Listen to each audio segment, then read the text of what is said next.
Olá pessoal, estamos de volta com mais uma aula. Nós vamos ministrar hoje para vocês a aula de número 3 com o tema Demonstrações Contábeis, Estrutura e Informações.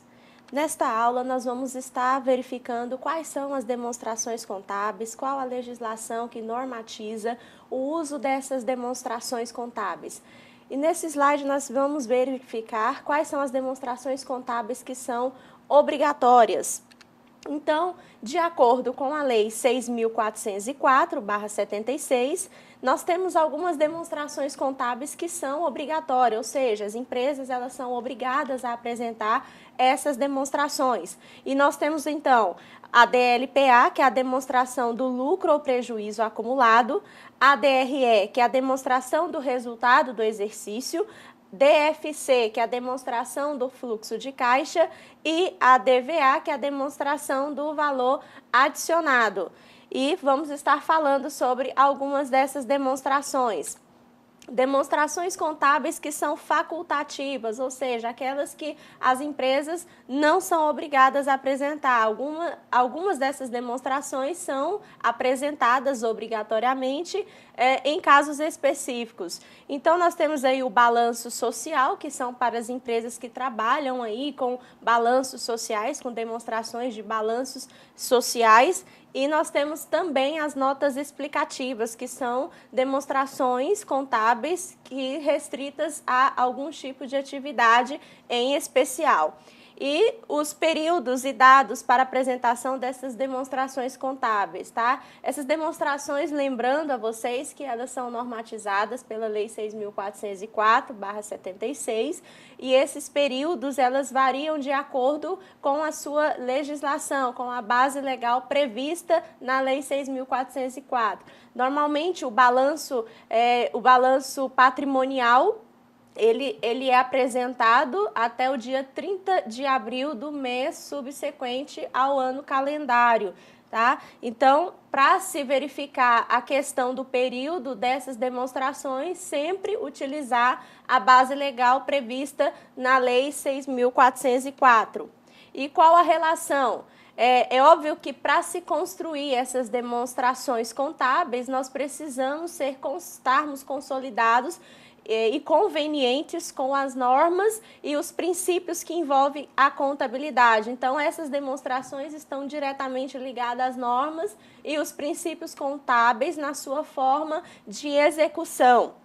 E aí nós temos os princípios contábeis. Quais são esses princípios contábeis? Nós vamos estar verificando aí quais os princípios que regem, que fazem toda a estrutura aí das normas que envolvem a contabilidade. Ou seja, a contabilidade, para que ela seja elaborada, para que ela seja construída, é necessário que se entenda aí alguns princípios, o alicerce, a base, para que sejam feitos critérios de escrituração contábil.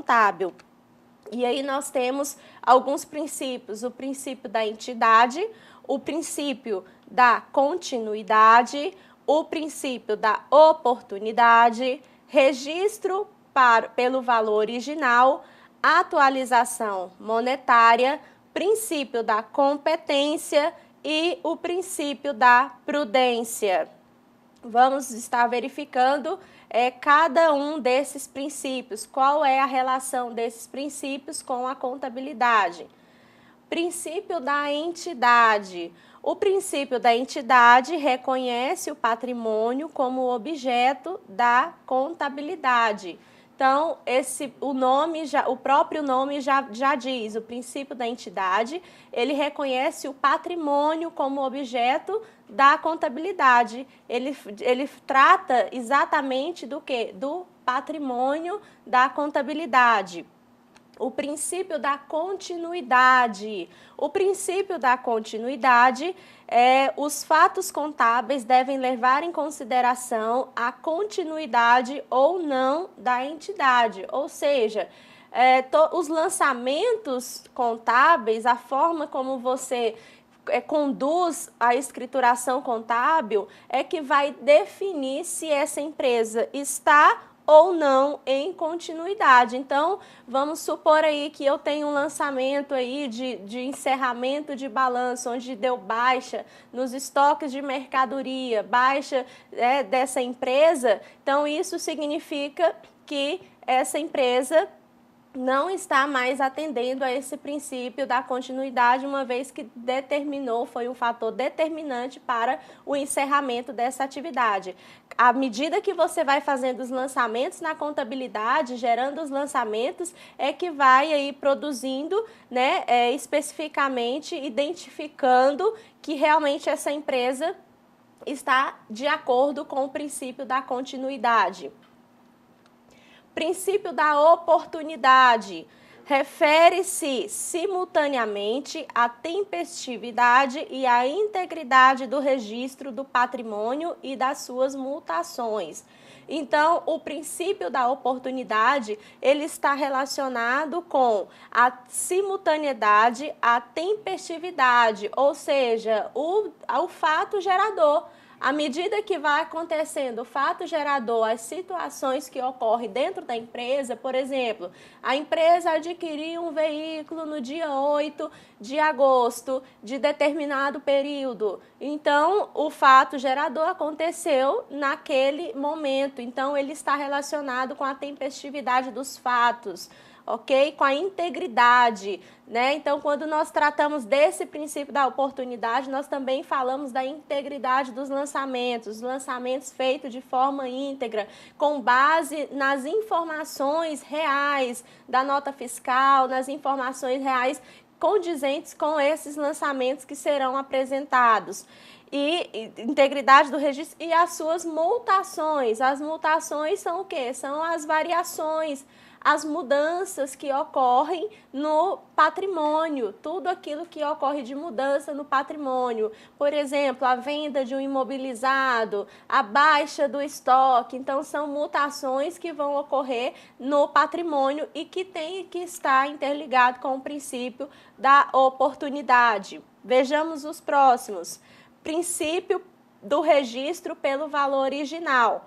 A necessidade dos componentes do patrimônio das entidades serem registrados pelos valores original das transações. Então, o próprio nome já diz, princípio pelo valor do registro pelo valor original, ou seja, essas situações que ocorrem no patrimônio, esses fatos que ocorrem dentro da contabilidade, devem ser registrados com base no valor original, no valor de compra exatamente. Então, se você adquire uma máquina e foi emitida a nota fiscal naquele valor, então essa máquina deve ser registrada pelo valor original, pelo valor de aquisição, o valor histórico, o valor de aquisição, para que esse princípio não venha a ser ferido.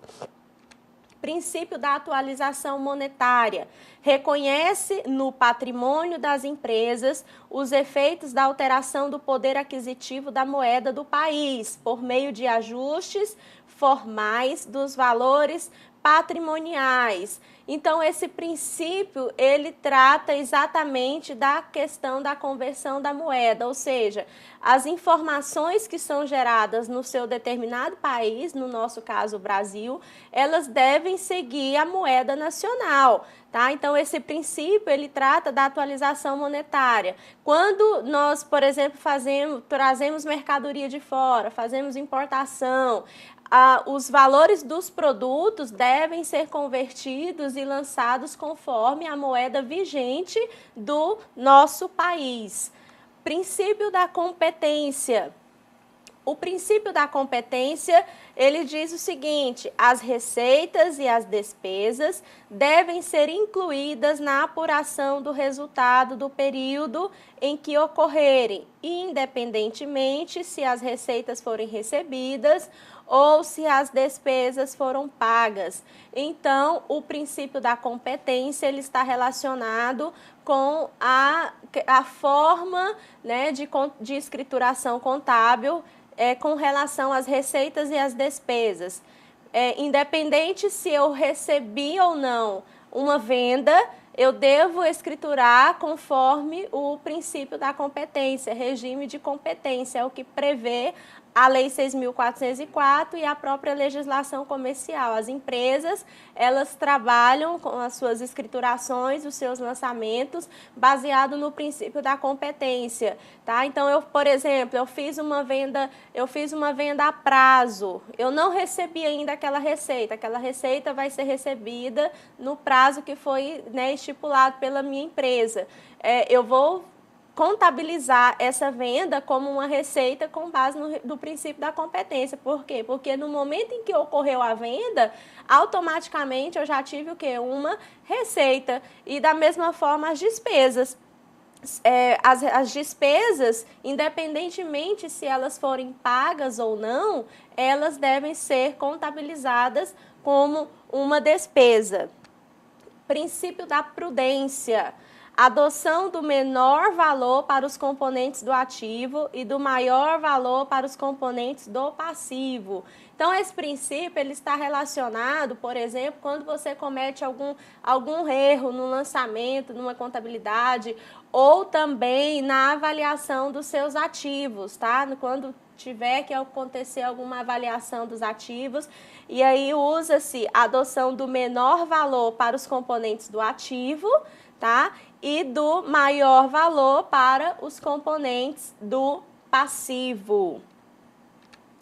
E aqui nós temos a demonstração de um balanço patrimonial, ok? Nós sabemos que são demonstrações contábeis, o balanço patrimonial é uma das principais demonstrações contábeis exigíveis pela legislação e dentro dessas demonstrações nós temos aqui o balanço patrimonial. Vejamos aqui no slide. O balanço patrimonial ele é dividido em dois grupos. Quais são esses grupos? Ativo circulante e passivo circulante, ok? O ativo circulante, ele se subdivide em ativo circulante e ativo não circulante. Dentro do ativo circulante, nós temos algumas classificações, alguns grupos dentro do ativo circulante. Nós temos o disponível, onde estão aí as nossas contas caixa, banco, aplicações de liquidez imediata. Nós temos os créditos, né, que são os créditos que as empresas têm a recuperar. Outros créditos, que também são créditos a recuperar. Nós temos investimentos temporários, o estoque das empresas e as despesas antecipadas, tá? Por exemplo, nós temos aí como exemplo de despesas antecipadas os aluguéis a vencer, ou seja, o proprietário vai lá, aluga uma sala comercial e antecipa o pagamento desse aluguel, adquirindo nesse momento o direito de uso do prédio comercial. E aí nós temos uma despesa antecipada. Ativo não circulante. O ativo não circulante, ele pode ser subdividido em realizável a longo prazo. O que seria o realizável a longo prazo?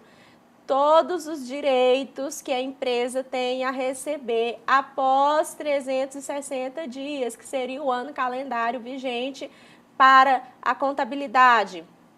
O investimento, que são os investimentos que a empresa faz, o imobilizado, né, que são os bens fixos da empresa, e o intangível.